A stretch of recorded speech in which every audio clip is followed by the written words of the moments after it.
मेरी प्यारी फैमिली, आप सब लोगों को सुबह की राधे राधे। दिन की शुरुआत हो रही है झाड़ू लगाने से। आधी झाड़ू लग चुकी है, बस इधर की रह गई। धूल इतनी ज़्यादा है।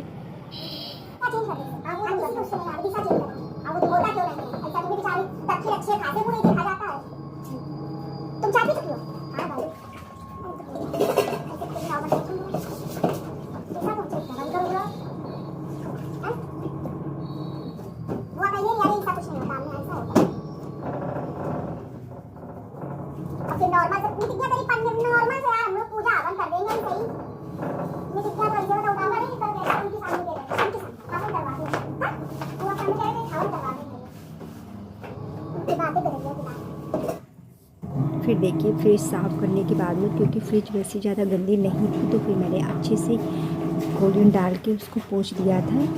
और फिर आ गई हूँ कपड़े धोने, जैसा कि नीचे के सारे पर्दे वगैरह, चादर वगैरह सब निकाली थी। तो आज सारे मतलब कपड़े धो लेंगे। फिर इसके बाद में स्टूल वगैरह धो लेंगे, कुर्सियाँ वगैरह कर लेंगे। थोड़ा कर लेंगे। कल क्योंकि इतनी ज़्यादा थकान हो रही थी कि फीवर आ गया था। अभी भी मतलब तबीयत इतनी सही नहीं है, लेकिन यही है ना कि थोड़ा सा तो काम करना ही है।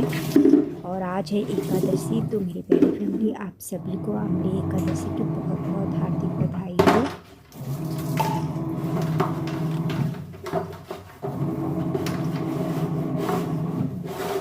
अच्छे से सब साफ कर देंगे स्टोर।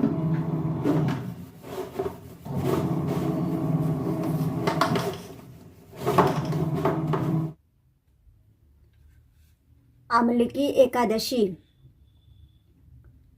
महंत जी बोले कि हे विभीषण जी, यदि आप मुझ पर प्रसन्न हो तो इस व्रत की कथा कहो, जिससे मेरा कल्याण हो। महर्षि वशिष्ठ जी बोले कि हे राजन, यह व्रत सब व्रतों से उत्तम और मोक्ष देने वाला है। यह फागुन मास की शुक्ल पक्ष में होता है। इस व्रत के फल से समस्त पाप नष्ट हो जाते हैं। इस व्रत का पूर्ण 1000 गोदान के बराबर है। मैं आपसे एक पौराणिक कथा कहता हूँ, उसे ध्यान पूर्वक सुनो। एक वैदिक नामक नगर था। उस नगर में ब्राह्मण, वैश्य, क्षत्रिय, शूद्र चारों वर्ण आनंद पूर्वक रहते थे। उस नगर में चैत्र रथ नामक चंद्रवंशी राजा राज्य करता था। वह महान विद्वान तथा धार्मिक विचार वाला था। वहाँ के निवासी वृद्ध से बालक तक प्रत्येक एकादशी का व्रत करते थे। एक समय फागुन मास के शुक्ल पक्ष की अम्ल नामक एकादशी आई। उस दिन राजा से प्रजा तक, वृद्ध से बालक तक सबने हर्ष सहित उसी एकादशी का व्रत किया। राजा अपनी प्रजा के साथ मंदिर में आकर कुंभ स्थापित करके एक धूप, दीप, नैवेद्य, पंचरत्न, तत्र आदि से त्रातित का पूजन करने लगे। वे सब त्रातित की इस प्रकार स्तुति करने लगे, हे त्राति, तुम ब्रह्मा जी द्वारा उत्पन्न हो और समस्त पापों को नष्ट करने वाली हो। तुमको नमस्कार है। अब तुम मेरा अर्घ्य स्वीकार करो। तुम श्री रामचंद्र जी के द्वारा सम्मानित हो। मैं आपकी प्रार्थना करता हूँ, मेरे समस्त पापों को हरण करो। उस देवालय में रात्रि को सबने जागरण किया। रात्रि के समय उस जगह एक बहेलिया आया। वह महापापी तथा दुराचारी था। वह भूख प्यास से अत्यंत व्याकुल था, अतः कुछ भोजन की इच्छा से मंदिर के एक कोने में बैठ गया और वह विष्णु भगवान की कथा तथा एकादशी महत्व सुनने लगा। इस प्रकार उस बहेलिया ने समस्त रात्रि अन्य लोगों के साथ जागरण कर व्यतीत की। प्रातः काल होते ही सभी लोग अपने अपने घर गए। इसी प्रकार वह बहेलिया भी अपने घर चला गया और भोजन किया। कुछ समय बीतने के पश्चात उस बहेलिया की मृत्यु हो गई। अम्ला की एकादशी के व्रत तथा जागरण के प्रभाव से उसने एक राजा के यहाँ जन्म लिया। उसका नाम वंशुरथ रखा गया। बड़ा होने पर वह चतुर्दिनी सेना सहित तथा धन्य धान से युक्त होकर 10 सहस्त्र गमों का पालन करने लगा। वह तेज में सूर्य के समान, क्रांति में चंद्रमा के समान, वीरता में विष्णु भगवान के समान और समस्त और क्षमता में पृथ्वी के समान। वह अत्यंत धार्मिक, सत्यवादी, कर्मवीर और विष्णु भक्त था। वह सदैव यज्ञ किया करता था। दान देना उसका नित्य का कर्तव्य था। एक दिन वह राजा शिकार खेलने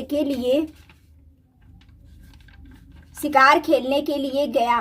देव योग से वन में वह रास्ता भूल गया और दिशा ज्ञान न होने के कारण उसी वन में एक वृक्ष के नीचे सो गया। उसी समय पहाड़ी डाकू वहां आए और राजा को अकेला देखकर उस पर मारो मारो का शब्द करके टूट पड़े। वह डाकू कहने लगे कि इस दुष्ट राजा ने हमारे संबंधियों को मारा है तथा देश से निकाल दिया है, अतः इसे अब अवश्य मारना चाहिए। ऐसा कहकर वह डाकू राजा पर अस्त्र शस्त्र का प्रहार करने लगे। देव योग से डाकुओं के अस्त्र शस्त्र डाकुओं पर ही उल्टा प्रहार करने लगे, जिससे वे मूर्छित हो गया। उस समय राजा के शरीर से एक दिव्य देवी प्रकट हुई। वह देवी अत्यंत सुंदर थी तथा सुंदर वस्त्रों तथा आभूषणों से अलंकृत थी। उसी भ्रटकुटी टेढ़ी थी।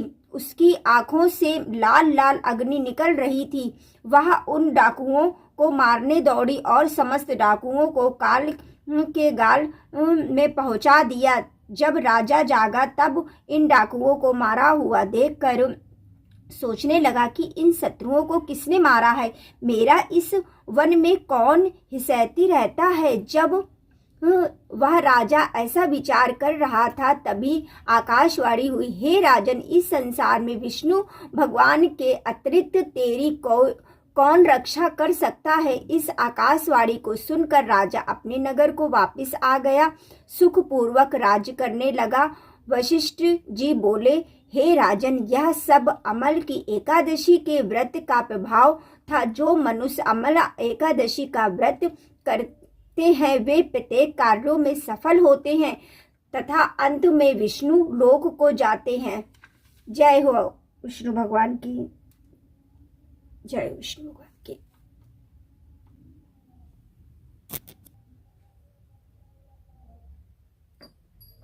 जय गणेश जय गणेश जय गणेश देवा, माता राजी पार्वती पिता महादेवा।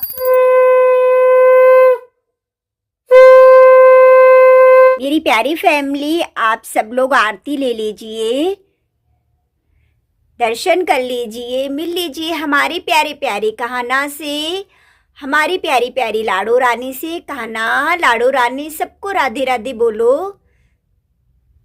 सब लोग आरती ले लीजिए। मेरी प्यारी फैमिली, आप सब लोगों को सुबह की राधे राधे। आशा करते हैं आप सब अच्छे होंगे, स्वस्थ होंगे, मस्त होंगे। मेरे प्यारे छोटे भाई बहनों को ढेर सारा प्यार, बड़ों को चरण स्पर्श। हमने पूजा कर ली है और आज है एकादशी, आमली एकादशी की। आप सभी को बहुत बहुत हार्दिक बधाई हो। अब चलूँगी अपनी प्यारी सी रसोई में।